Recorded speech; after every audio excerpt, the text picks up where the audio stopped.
Thank you, Mark, and thank you, Natalie, and thank you, Mark Shamaria. And it's really a zchut to be able to teach in the memory of your beloved brother.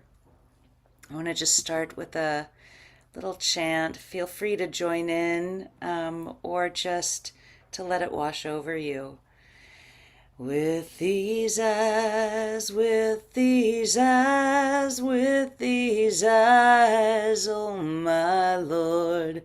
With these eyes, with these eyes, with these eyes, how will I serve?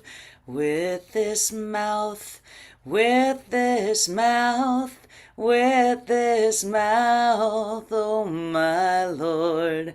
With this mouth, with this mouth, with this mouth, how will I serve? And with this spine, with this spine, with this spine, oh my Lord.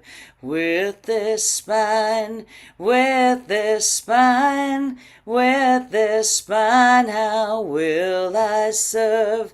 And with this heart, with this heart, with this heart, oh my Lord.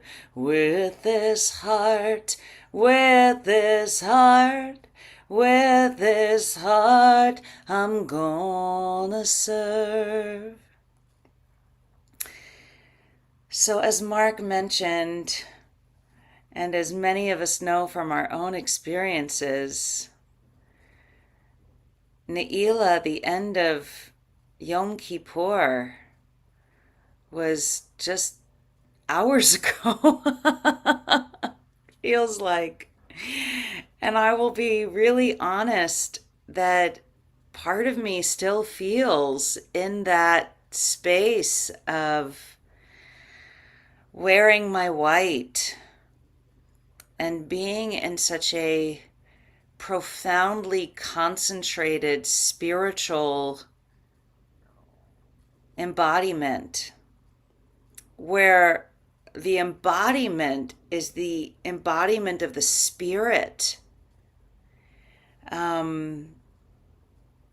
It's well known that one interpretation of why we don't eat and we don't drink and we don't put on our most comfortable leather shoes or lotions is because for those 25 hours of Yom Kippur, we're focusing less on the embodied body and more in the embodied spirit through singing and prayer and all that fills the spiritual and makes it more tangible. And so I will admit, I'm still a little bit floating. and and that is why I think there was great wisdom in the tradition that suggests that one of the first things that we do after Yom Kippur is to begin building our sukkah. Just one action, taking a pole out or making one paper chain. I think the wisdom is exactly that. When we might feel that floaty feeling, to actually start grounding. How? Grounding in mitzvah. And so, yes, part of me wonders, why did I sign up to lead this morning? And then the other part of me is like, what else am I going to do to start my year? But to ground it in the practices of community, of Torah, and of sitting practice. What better way to begin? And I know that's what I was actually thinking when I did it. In some ways, what I think is happening is that actually Sukkot itself is a holiday. Imagine that sukkah. Some walls are important, some structure, but rooted in the ground. My sukkah is actually on the earth, on grass and dirt, soil, and then open to the sky. And what I've come to think of Sukkot as is after we spend this time in Yom Kippur releasing and letting go of the things and the behaviors that we're hoping to leave back in that old year, now we're coming in as like these new babies with all of these new intentions and desires and impulses to the authentic people we want to be, to the truer people we want to be. And because we're just so new with these intentions, the sukkah is like an incubator for our baby selves.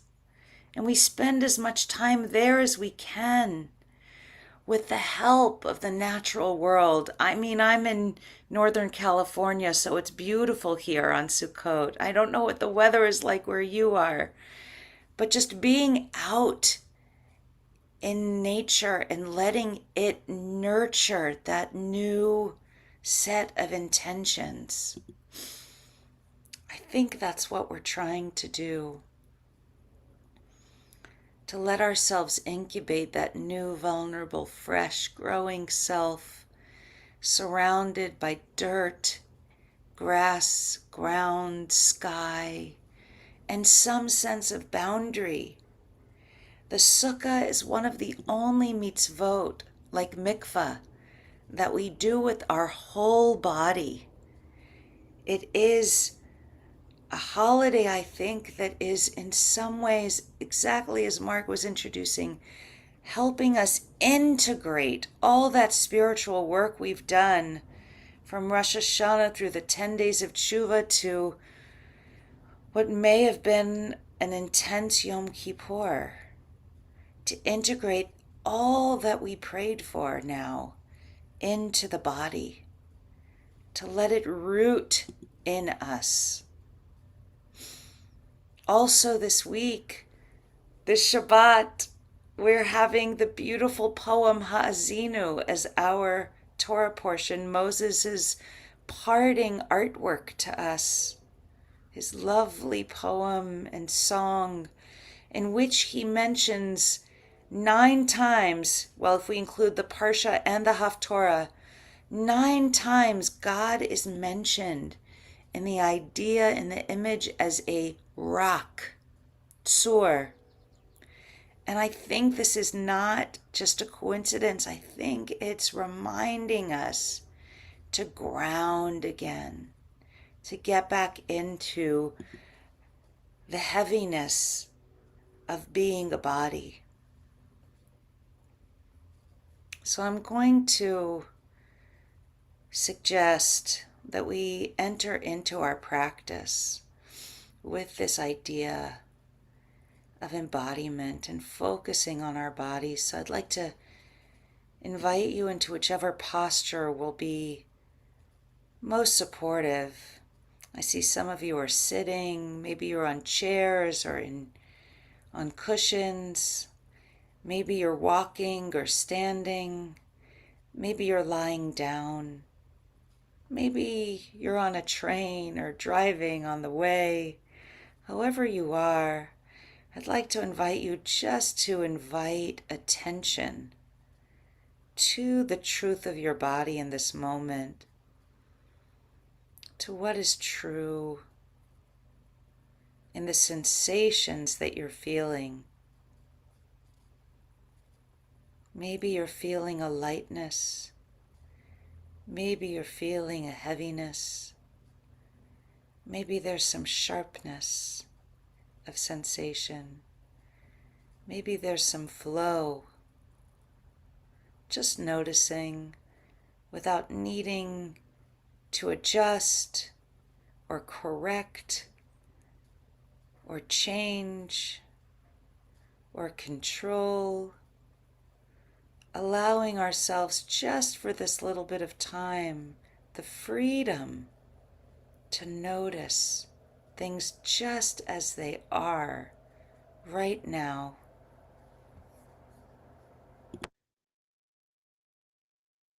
Just noticing the truth of the body. And I'd like to invite you to notice anywhere that your body is in touch right now with the ground. Maybe it's your legs or your feet. And just sense into the support from the earth that you can access right now. Not an idea about being supported, but an actual experience in your body. How are you being held? Are you being held? Notice, is it true? Am I being held? Is my weight being supported?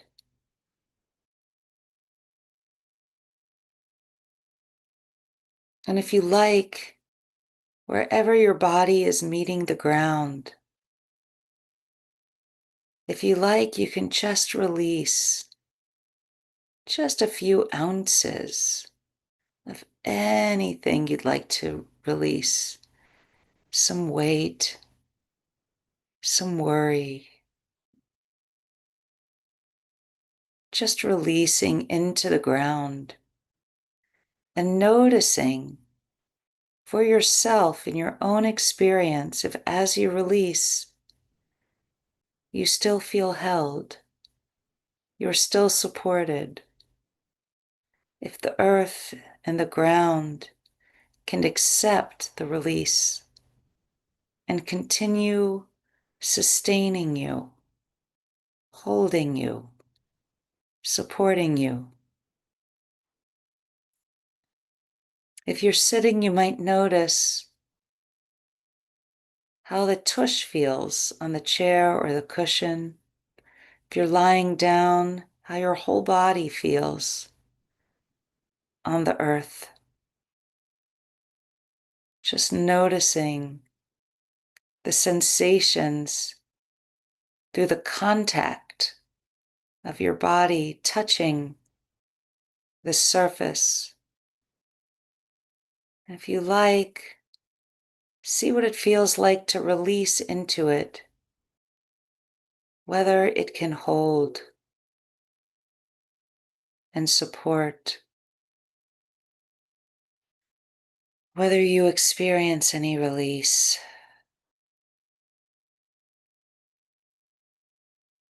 And I'd like to suggest, just for a moment, if you'd like, just to feel gravity, just to feel the gravity that actually allows us to sit, moves our body to the ground, grounds us.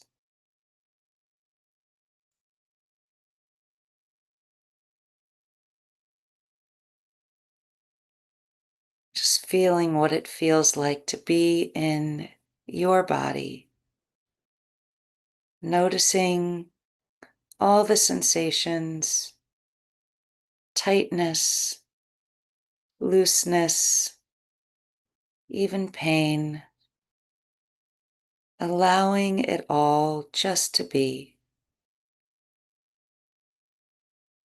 part of your experience.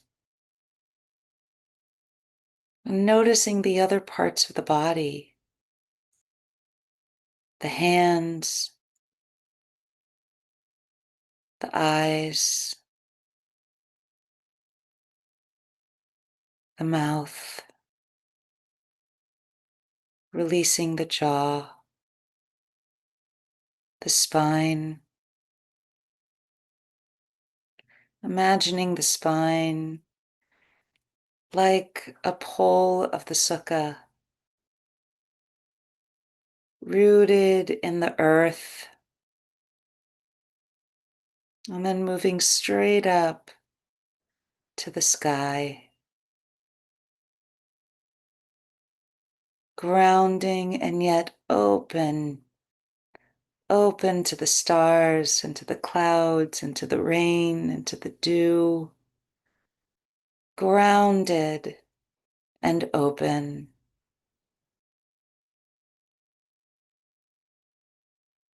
I'll take a little time without me speaking to continue to return to the sensations of the body, especially as it touches the earth.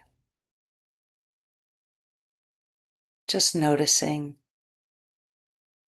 And if we're distracted by other thoughts, noticing with generosity and compassion and allowing the attention to return to the body. We'll practice.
With these eyes, with these eyes, with these eyes, oh my Lord. With these eyes, with these eyes, with these eyes, I'm gonna serve Kol Atzmotai Tomana Adonai Kol Atzmotai Tomana Adonai. Thank you, Natalie, for posting the source sheet. Just a quick note to notice that I am quoting with that chant the wonderful midrash from Vayikra Rabbah, where Rabbi Mani discusses each part of the lulav and etrog, the four species, as one part of the body. The heart and the spine and the eyes and the mouth, knowing that all of these parts of our bodies are different ways to embody mitzvot, action in the world. So may our practice allow us the energy and the clarity to ground ourselves in right action in the world, so that our practice is a blessing for us and then ripples out into blessing, pools of blessing into the world. Shabbat Shalom. Thank you. Shabbat Shalom. Amen, amen, amen. Thank you so much, as always, Rabbi Dorothy Richman. Thanks for your willingness to take on a challenging assignment and for letting us float with you on that post-Ne'ilah cloud. Thank you so much. We seal the practice as we do every day by offering an opportunity for those in mourning or observing at yard site to recite the mourner's Kaddish, or if it's your custom to join in the Kaddish, you're welcome. And you're welcome to put the name or names of those you're honoring today in the chat now or after we recite Kaddish. And for those who are not reciting Kaddish, we ask you please stay present just for a few more moments to support those who are. You can respond with the responsive Amen, which makes a big difference and supports those who are in mourning. Thanks, Natalie, for sharing the words on the screen. And if you're reciting the Kaddish, please join me by rising in body or in spirit, and you can unmute at this time. Gadal,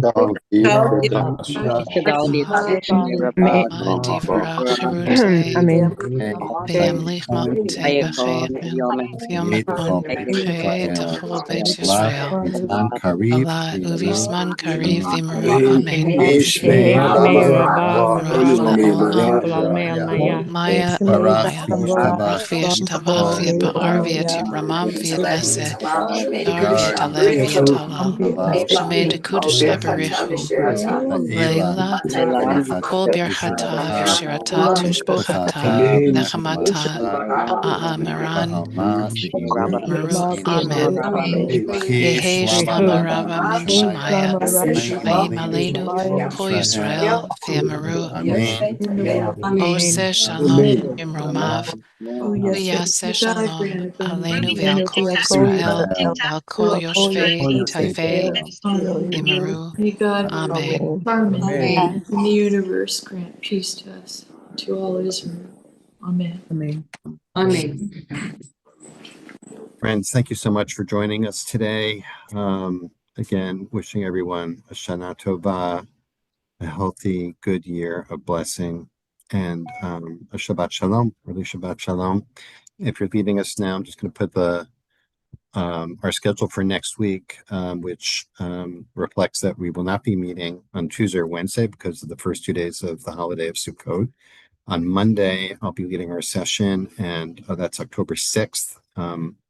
And both the daytime sit, the daily sit, and the evening Shevet sit for young adults, both will be framed in remembrance of the atrocities of October 7th, 2 years ago.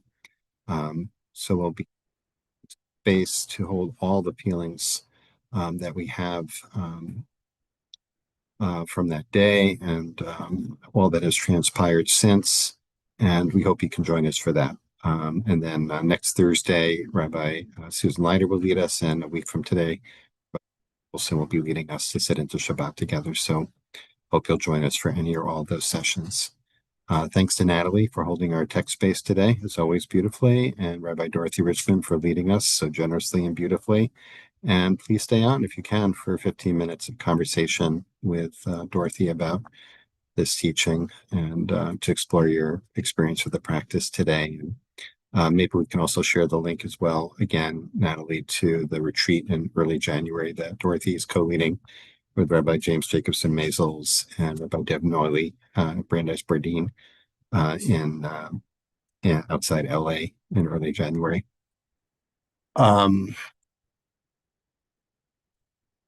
Thank you so much, Dorothy, as always. And I guess maybe, the Hebrew word for spiritual level is madrega, which literally means like step where we are. So like you're on madrega 9 and maybe we're down to 8 or 7 here, but still good, still good. I was going to say, are you high or something? You clearly are. It's good. It's a good kind. It's a good kind. So thanks for enveloping us with that.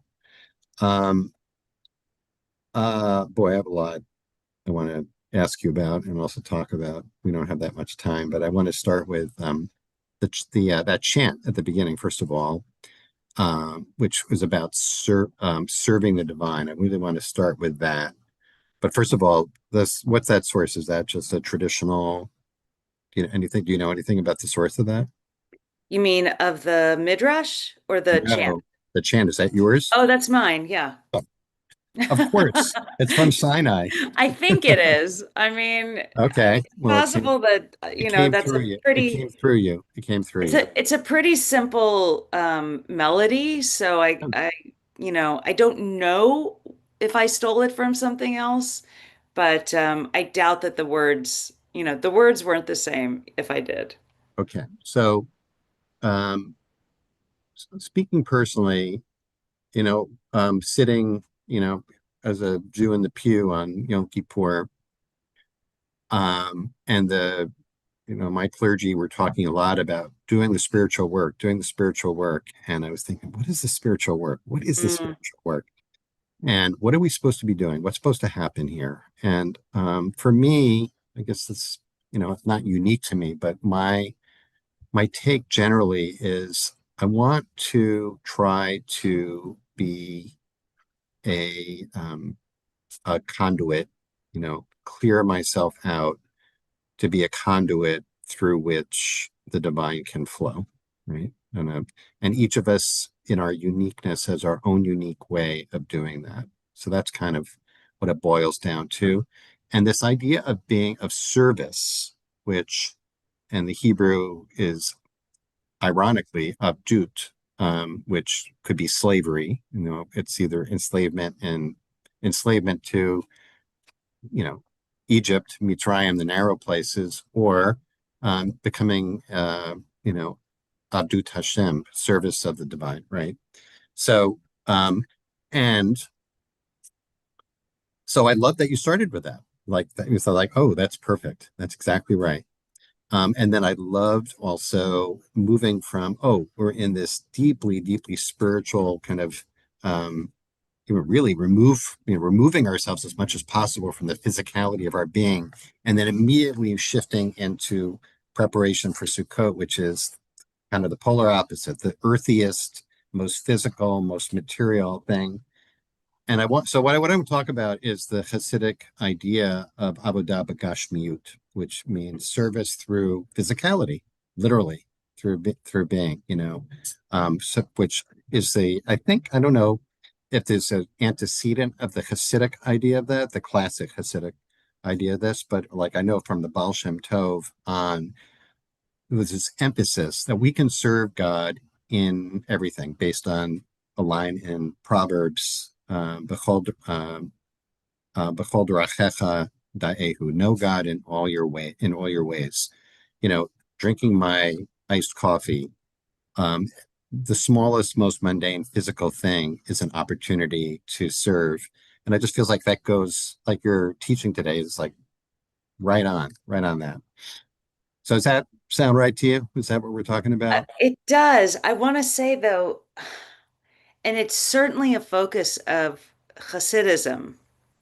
When I think it's just in the Torah, like, and it's certainly in the Midrash.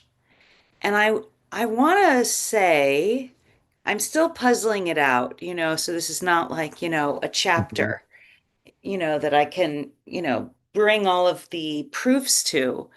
I was talking to a friend about this, though. There was a moment in Western thought where there was something called the mind-body problem, right? And there was this thing that like, here's your mind and here's your body. And in Christian theology, like the body was bad and Hmm. the mind was the soul. And we have some of that Yes. influence, Yes, definitely. Right. but that makes no sense. I mean, and when you're a practitioner, you know how much it makes no sense. Like without the mind is the body, and the body is the mind. Everything we know, like all the sensors, all the communication that we are, it doesn't have these pockets, right? These are um, categories that have been laid on over our actual experience, and I'm not sure how helpful they are. Hmm. So What how about, else, what about, I'm sorry, meaning what how about, else are we going to serve? How right. else? Like how else? Like we are embodied creatures. Even speaking with you, I need Hmm. all of my body, you know, Hmm. even without all my gesticulations, right? But Right. I still need my mind and my body working together for any of our conversation to make sense. Hmm. Everything that I do is a combination of my body, which is always changing, and spirit. Hmm. So, at some level, I mean, I can talk about like being more in the spiritual part of myself, but the body never drops out. Hmm. Even when, so I'll say it this way, for those who fasted, and not everyone can fast, and hopefully you have a different embodied experience, right? But part of the fast is feeling the hunger, right? And then part of the fast for some of us is no longer feeling the hunger. And then different kinds of like endorphins, or I don't know that, technically what's happening, but like different kinds of sensations arise. And I had the privilege to sit with my community in the afternoon between um, Musaf and Mincha. So, like 2:15 to 3-ish. And it was just amazing. I'm always saying, oh, pay attention to the sensations in my body. And I was like, wow, look at all the sensations in my body. There was so much to practice with. So I guess part of me is just feeling like, yes, I think what we're saying when we're talking about the embodied and you can do all of this with your body and eating and drinking, that's always true. And we're just putting the focus more on the parts of us that are actually aware that Hmm. this is what we need to do to keep our bodies going. We Hmm. eat to keep our bodies going, you know. I'm going to play devil's advocate or what, Please. for just a moment, just because I think you're articulating an important stream in our tradition. And you also acknowledge that there's, there are other streams, like there are some that really do emphasize like negating the body and might say that that state of, some may move into in the Ela, like that's what it's about. We should be in that kind of, as spiritualized state, right? And that the body gets in the way, can get in the way of that.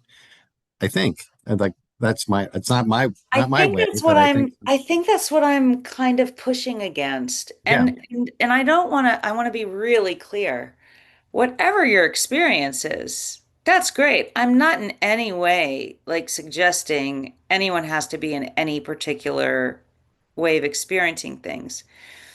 But since you know that when I teach, I talk about like not just taking my word for it, thinking right, about what it feels like, right, my body doesn't get in the way. Like if it if it does, it might be trying to tell me something. And I think that in practice, that's part of a kind of unhelpful idea that somehow gets promulgated that like when we're sitting, we're in this like blissful right, nest right, beyond, right. right? And hopefully we get moments, right? Mhm. Levaker behechalo, right? Like Right. to visit that. But a lot of the experience is just being with whatever's arising. And so a lot of it's feeling discomfort, Hmm. and for some of us, pain. Yeah.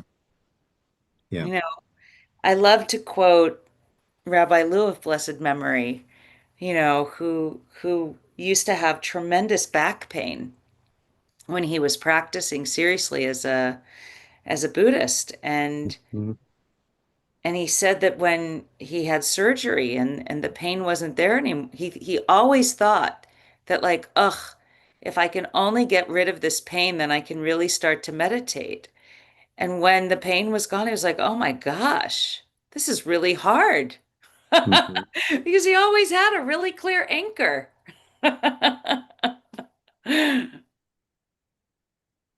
I'm just looking for, there's a lot of beautiful stuff in the chat, including, well, we just have a couple of minutes. Mhm. So I guess what I was getting at, Dorothy, I wasn't advocating this at all. I was just noting, I think that within the whole ocean of Jewish tradition, I'm noting that there's a body negative strand, including in Jewish mysticism, but that really what we're representing through IJS and through through what you're teaching is, um, is embodied mysticism. It's exactly what you're saying, that there is no disconnect between the body and the mind or the spirit or the soul, that we are ensouled physical beings, right? And just to connect the dots with like this I led the set before Yom Kippur, which was about mortality and about Mm, noticing, like was kind of like the other bookend really of what you did today, right? Of recognizing the pure spirituality this of the soul that we're endowed with. And Yom Kippur is a day for reacquainting ourselves with that, and then you let us out of that into and like stay, and stay grounded here. Stay in your body. That's the purpose, is to, in the same way that Shabbat, is kind of like this ensouling days, that we can bring that into the 6 days of the week, right? Stay, the goal is not every day Shabbat. The goal is to integrate them. And so thank you so much today for um, helping us, as I said at the outset, like metabolize this a little bit, regardless of what people's Yom Kippur experience is, and just beautiful segue to lead us into this Shabbat, which is leading us into Sukkot and onward to Shmini Atzeret and Simchat Torah and beyond. So thanks for being so generous, to do this today. Hope you get a chance to recoup a over Shabbat and over true, the weekend. a true blessing, and thanks everyone. and Shabbat Shalom. Bat shalom. Okay, everyone. Thanks, Natalie. Thanks, everyone, for being here. We'll see you.